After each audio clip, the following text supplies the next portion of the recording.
Hello dear students, my name is Manohar Yadav and welcome to my YouTube channel मन classes. प्राचीन भारत के इतिहास में हम लोग सिंधु घाटी सभ्यता के बारे में पढ़ रहे थे। पिछले क्लास में हमने सिंधु घाटी सभ्यता के प्रमुख स्थलों के बारे में जाना।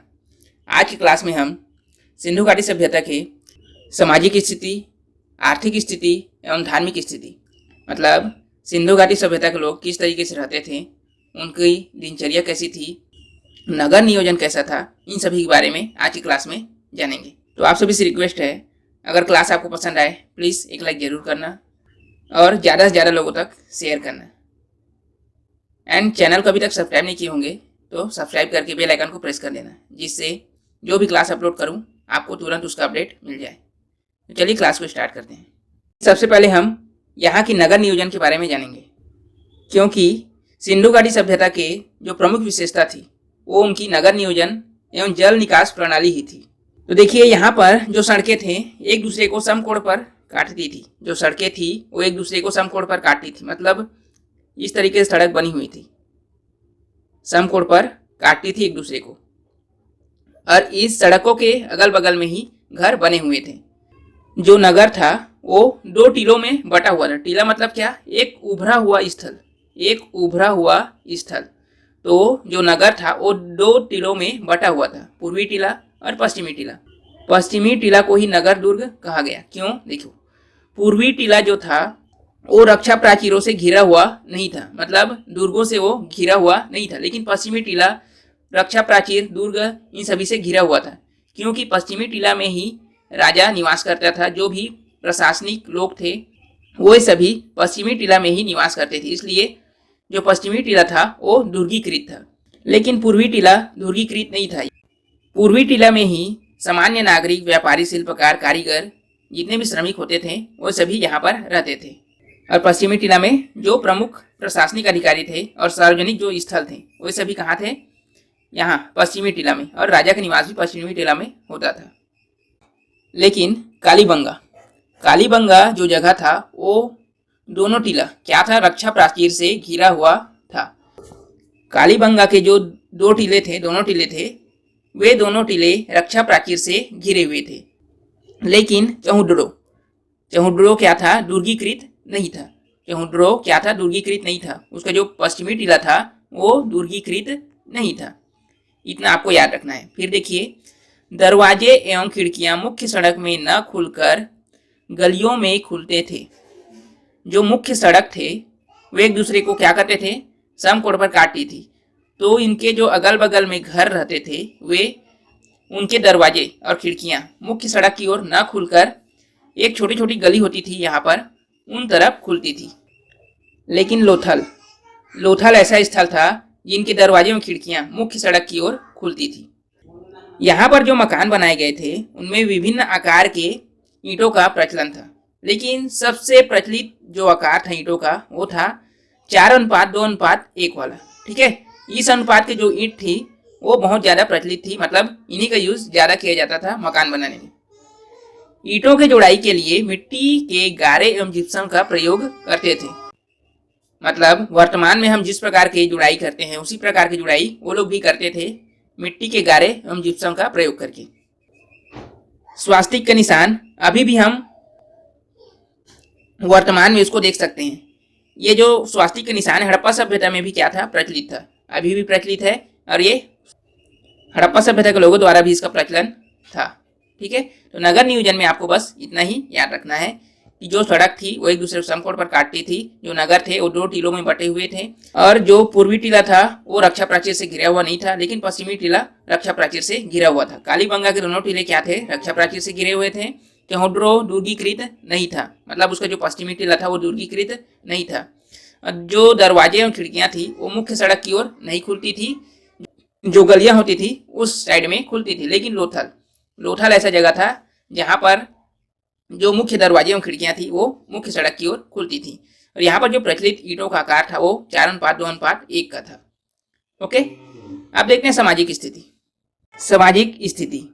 यहाँ के जो लोग थे वे अधिकतर मातृदेवी की पूजा करते थे और मुहरों पर भी विभिन्न प्रकार की देवियों का चित्र अंकन है। इसके आधार पर हम बोल सकते हैं कि यहाँ पर जो समाज था वो मातृसत्तात्मक था। राइट, यहाँ का जो समाज था वो मातृसत्तात्मक था। और यहाँ पर 3 प्रकार के समाधान का प्रचलन था। समाधान मतलब शवों को जलाना या दफनाना। यहाँ पर आंशिक समाधान।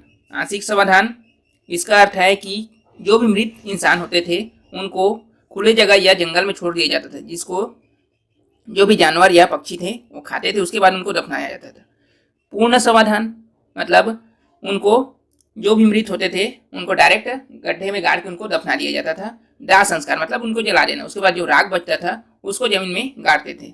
इस प्रकार से यहाँ पर 3 प्रकार के समाधान प्रचलित था। ठीक, यहाँ का जो समाज था वो मातृसत्तात्मक था और यहाँ पर 3 प्रकार के समाधान का प्रचलन था। तो सामाजिक स्थिति में बस आप इतना ही याद रखिए। आगे बढ़ते हैं और आर्थिक स्थिति के बारे में देखते हैं। आर्थिक स्थिति में हम सबसे पहले कृषि के बारे में जानेंगे। क्योंकि हड़प्पा सभ्यता के लोगों को लोहे का ज्ञान नहीं था, इसलिए यहाँ पर कृषि कार्य हेतु पत्थर तथा कांसे के औजार का प्रयोग किया जाता था। कृषि कार्य हेतु पत्थर एवं कांसे के औजार का प्रयोग किया जाता था। संभवतः ये लोग लकड़ी के हल का प्रयोग करते थे। लकड़ी के हल का प्रयोग करते थे। सबसे पहले कपास की खेती किनके द्वारा किया गया था? सिंधु सभ्यता के लोगों द्वारा ही किया गया था। राइट, इतना याद रखो। फिर देखिए, चावल के खेती का प्रमाण लोथल एवं रंगपुर से प्राप्त होता है। चावल की खेती का प्रमाण कहाँ से प्राप्त होता है? लोथल एवं रंगपुर से। कृषि कार्य हेतु पत्थर तथा कांसे का औजार का प्रयोग करते थे। इन लोगों का हल लकड़ी का बना हुआ था।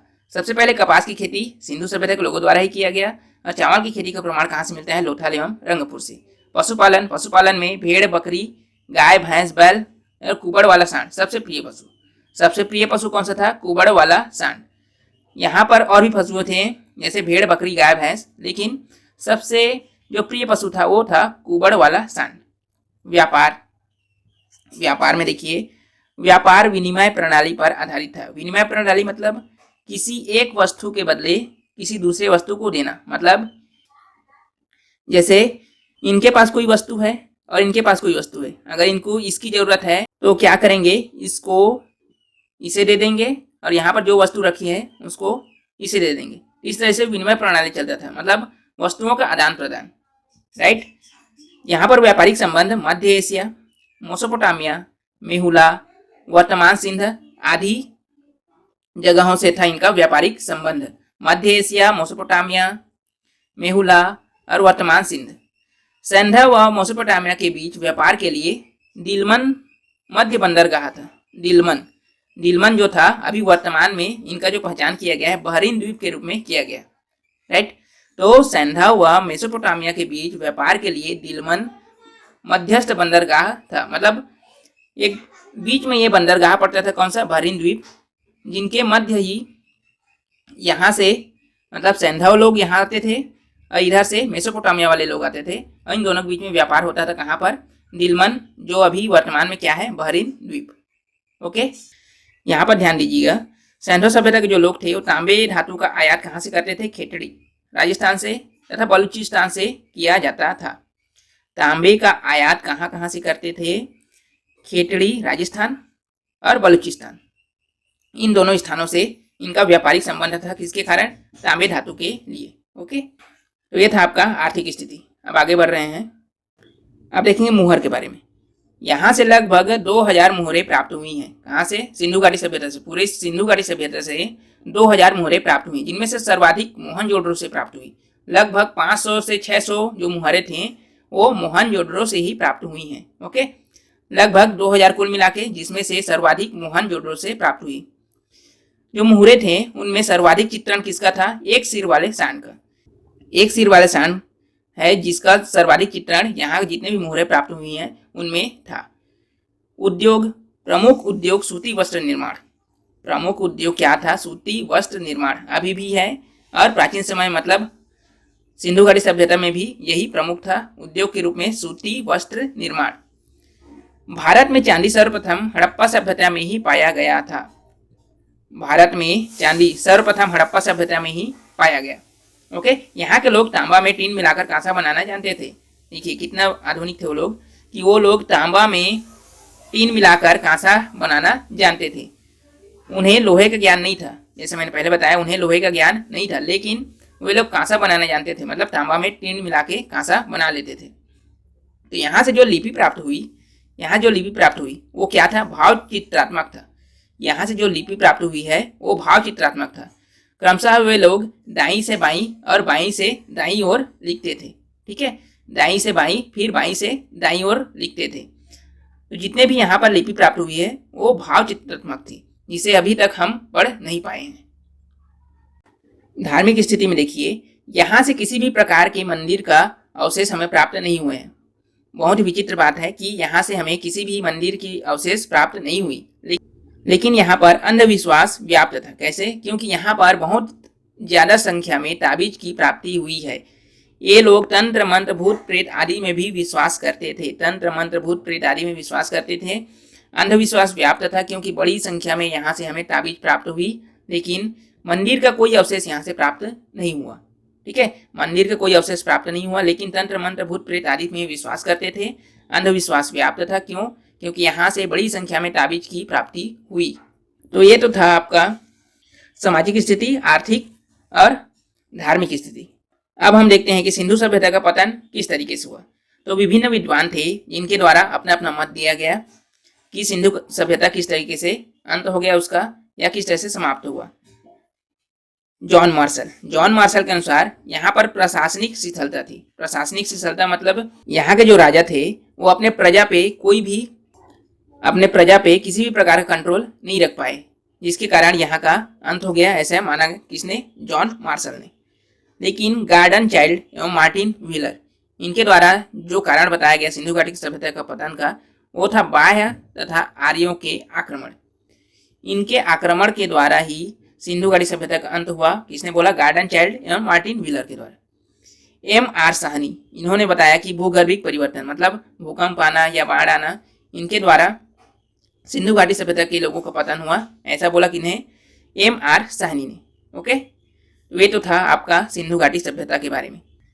अगर इस चैप्टर से आपको किसी भी प्रकार के डाउट हो तो प्लीज़ कमेंट करके पूछ सकते हैं। तो हम यहाँ से सिंधु घाटी सभ्यता को ख़त्म करते हैं। अगले क्लास में हम आगे प्राचीन इतिहास को ही स्टार्ट रखेंगे। ओके, तो आज की क्लास आपको पसंद आया हो प्लीज़ एक लाइक जरूर करना, और चैनल को अभी तक सब्सक्राइब नहीं किए हो तो सब्सक्राइब करके बेल आइकन को प्रेस कर देना। चलिए बाय।